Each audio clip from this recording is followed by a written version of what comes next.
Maybe এতটুকুর কাছাকাছি SL থাকবে আমার, আর টার্গেট থাকবে আমার এতটুকু। Hello viewers, welcome to my new blog. তো গতকালকে দেখছেন আমি ভালো একটা প্রফিট করতে পারছি, মাত্র একটা স্টাডি ইউজ করে আমি দুইটা ফান্ডেড অ্যাকাউন্ট থেকে কিন্তু প্রফিট বার করতে পারছিলাম, যেটা ভালোই হয়েছে আমার জন্য। তো যদিও কন্টেক্স হচ্ছে জাস্ট একটা ক্রিপ্টো ট্রেডিং এর জন্য ফেমাস, ঠিক আছে। তো আজকে রবিবার, আজকে যেহেতু মার্কেট বন্ধ আছে আর ক্রিপ্টো একটা ফান্ডেড অ্যাকাউন্টও আমার কাছে আছে, তো ভাবতেছি আজকে ক্রিপ্টোর মধ্যে একটা ট্রেড করি। অনেকদিন যাবত আমি ক্রিপ্টোতে ট্রেড করতেছিলাম, প্রায় মনে করেন 3 থেকে 4 মাস হয়ে যাবে আমি ক্রিপ্টো মার্কেটে ঢুকি না তেমন একটা। হঠাৎই ওটাতে মানে 10-15 দিন পর পর হয়তো একটু জাস্ট চার্টটা দেখে বের করি। তো আজকে ভাবতেছি যে এমনি বসে থাকবো, তো আচ্ছা ভালো আমি একটা ট্রেড করি, যেহেতু অ্যাকাউন্ট আছে একটা রিস্ক নেই, দেখি রিস্ক নিয়ে কী হয়, লস হলে হবে প্রফিট হলে হবে।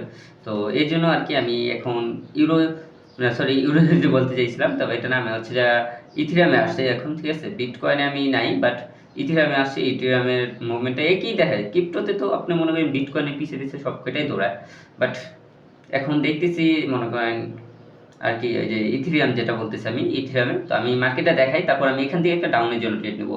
চাই না কেন যেন আমার ডাউনের দিকে মন চাইতেছে, এখানে একটা নেবো, ঠিক আছে। এমন কোনো স্ট্র্যাটেজি আমার কাছে নাই ক্রিপ্টোর জন্য। তো এই যে দেখেন বর্তমানে এটা হচ্ছে ক্রিপ্টো মার্কেট, ঠিক আছে। এই যে আমি যদি আপনাকে এখান থেকে দেখাই, দেখেন এটা হচ্ছে যা ইথিরিয়ামের। তো ইথিরিয়ামে এটা হচ্ছে এখানে আছে। এখন যদি আমি আপনাকে দেখাই যে আমি কেন ডাউনের জন্য বলতেছি, সেটা হচ্ছে দেখেন মার্কেট কিন্তু বারবার এই জায়গায় টাচ করে উপরে যাইতেছে, তার মানে অনেকে এই যাতে বাই করবে, ঠিক আছে। আমরা এটা হচ্ছে যা দেখেন এই জায়গায় আমি জাস্ট এটা আট করি রেঞ্জ, দেখেন এই জায়গাটা কিন্তু মানুষ অনেকে বাই করবে, যেহেতু বাই করবে তার মানে মার্কেট এই জায়গায় একটা ডাউন আসার চান্স আছে। সবাই যেহেতু বাই করবে তার মানে ডাউন হয়ে আসবে, এরকম একটা আমি চিন্তা ভাবনা করতেছি। আমি যে দেখেন ড্যাশবোর্ড, এই যে দেখেন আমার কয়েনটেক্সের বর্তমানে ড্যাশবোর্ড, ঠিক আছে। এখনও আমি লসে আছি প্রায় $41। এই যে আমি আপনাকে ভালো করে দেখাই তাহলে দেখতে পারবেন। এই দেখেন এই যে কয়েনটেক্সে এখানে এখনও আমি $41 কিন্তু লসে আছি। যদি আমি নিচের দিকে আসি তাহলে দেখতে পারবেন এই যে মিনিমাম ট্রেডিং ডেস হচ্ছে আমার একদিন কমপ্লিট হয়েছে। আর যে আমরা এখানে দেখেন $41 আমি মাইনাসে আসছি। যদি আমার এটা প্রফিট করতে হবে, তো আমি এই যে জাস্ট ইয়াতে আমি চলে আসছি এইখানে, এই যে ইথিরিয়াম আমি এইগুলো সকল কিছু কিন্তু সেট করে রাখছি। এখন ভাবতেছি এখান থেকে আমি একটা ট্রেড নেব। তো মার্কেটে রাখবো, আমি ইউজ করবো যে 25%, ঠিক আছে। আপনারা দেখেন এই জায়গায় আমি সুন্দর করে দেখাই দিতেছি আপনাকে।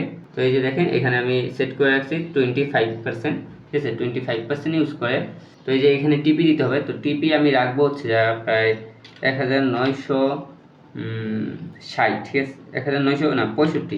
1965 রাখলাম টিপি, আর এসএল রাখলাম 1970, ঠিক আছে, 70। তো রেখে আমি এখন সেল দিয়ে দিলাম। ওকে ওকে, ট্রেডটা হলো না কেন বুঝতে পারলাম না। এটা হচ্ছে স্টপ লস আমার ঠিকই আছে, এটাও ঠিক আছে। আচ্ছা জাস্ট আমি আগে আমি ট্রেড আমি এটা সেট করতে ভুলে গেছি, কোন তো দেখি। আচ্ছা জাস্ট ট্রেডটা করি আমি। এই যে ট্রেড সাকসেসফুল হয়ে গেছে আমার।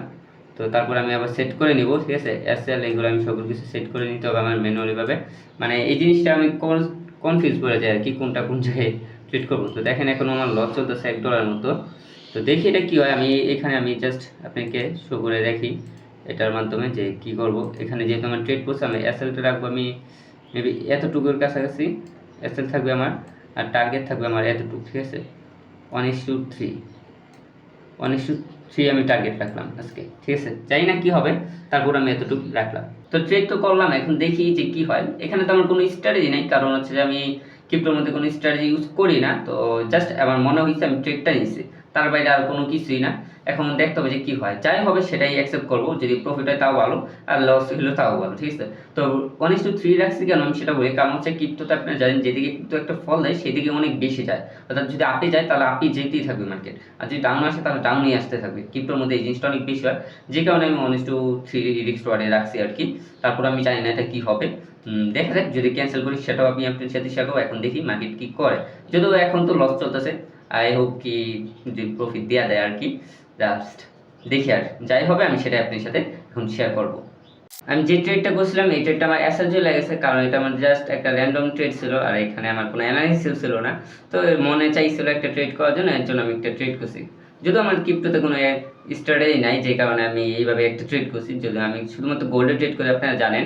তো ক্রিপ্টো নিয়ে আমার তেমন একটা আইডিয়া বর্তমানে নাই, তো এই কারণে আর কি জাস্ট লসটা হয়েছে। তবে এই লসটা আমি তেমন কিছু মনে করতেছি না। এখানে আমার $30 মতো লস হয়েছে, জানি এটা অনেক বড় একটা অ্যামাউন্ট, $10,000 অনুযায়ী। তো কিছু করার নাই, অ্যাকচুয়ালি লস যেহেতু হয়েছে এই জিনিসটা অ্যাকসেপ্ট করতে হবে। আর যেহেতু মনে করেন একটা ট্রেড করার ইচ্ছা ছিল, তো ইচ্ছাটা পূরণ করলাম আর কি, এটাই জাস্ট এতটুকুই। ঠিক আছে, আমি এখন দেখাই আপনাদেরকে কীভাবে আমার এসএলটা চলে গেছে।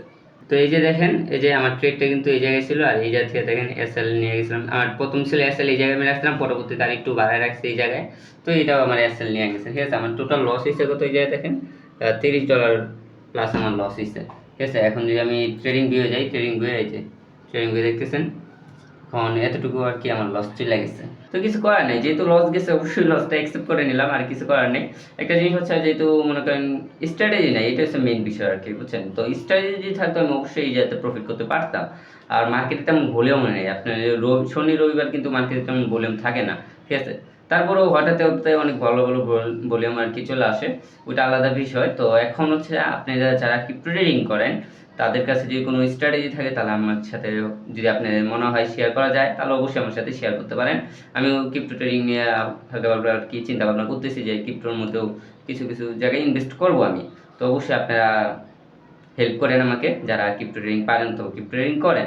অনেকেই আছে যাদের স্ট্র্যাটেজি অনেক ভালো কাজ করতেছে, তো অবশ্যই যদি সম্ভব হয় আমার সাথে একটু যোগাযোগ করেন ইনস্টাগ্রামে অথবা টেলিগ্রামে। আমি সেখানে আপনার সাথে কথা বলবো এবং আপনি স্ট্র্যাটেজি নিয়ে কাজ করার চেষ্টা করব। ঠিক আছে, আজকে ভিডিওটি কেমন লাগছে অবশ্যই কমেন্টে জানাবেন। আর যারা ফান্ডেড অ্যাকাউন্ট নিতে চান, যারা ক্রিপ্টো ট্রেডিং করেন, তারা অবশ্যই কয়েনটেক্স নিতে পারেন। কয়েনটেক্সে কিন্তু জাস্ট ক্রিপ্টোর জন্য ফেমাস একটা ইয়ে আছে। ঠিক আছে, কারণ তাদের এখানে মনে করেন টোটালি হচ্ছে যে কি ফিউচার ট্রেডিংয়ের অপশন যেটা আছে ক্রিপ্টো ট্রেডিং, জাস্ট এটা ক্রিপ্টো ট্রেডারদের জন্যই বানানো হয়েছে। তো আপনারা চাইলে এই কয়েনটেক্স নিতে পারেন। যারা ফরেক্স ট্রেডিং করেন, তারা চাইলে টিটিটি ফান্ডেড নিতে পারেন। দুইটারই লিঙ্ক ডিসক্রিপশন বক্সে দেওয়া আছে, অবশ্যই সেখান থেকে অ্যাকাউন্ট বাই করবেন। যদি অ্যাকাউন্টে কোনো সমস্যা হয়, আপনারা সরাসরি আমার সাথে কথা বলে সেটা ঠিক করে নিতে পারবেন। ঠিক আছে, আর যারা আমার টেলিগ্রামে জয়েন নাই, অবশ্যই টেলিগ্রামে জয়েন হবেন। তো দেখা হবে আমাদের নেক্সট ভিডিওতে, অবশ্যই সাবস্ক্রাইব করে রাখবেন।